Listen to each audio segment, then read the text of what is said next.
ବାସ୍ତୁରେ ପିଲାମାନଙ୍କର ଶୟନ କକ୍ଷ ଏହି ଦିଗମାନଙ୍କରେ କଲେ ସର୍ବୋତ୍ତମ ଫଳ ପାଇଥାନ୍ତି।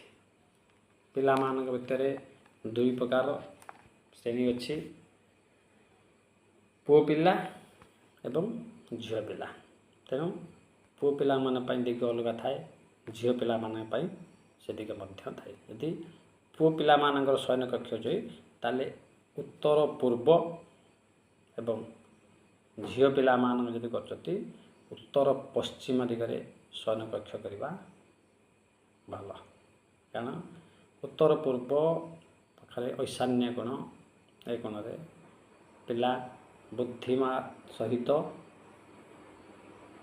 ବିଦ୍ୟା କ୍ଷେତ୍ରରେ ମଧ୍ୟ ଭଲ ହୁଏ ଏବଂ ଘର ପାଇଁ ଲାଭଦାୟକ ହୁଏ। ଯଦି ଝିଅ ଛୁଆଙ୍କର କ୍ଷେତ୍ର ଦେଖିବା ଉତ୍ତର ପଶ୍ଚିମ ଦିଗ, ଏ ଦିଗରେ ତାଙ୍କ ପାଇଁ ମଧ୍ୟ ବାୟୁକୋଣ ହୋଇଥାଏ।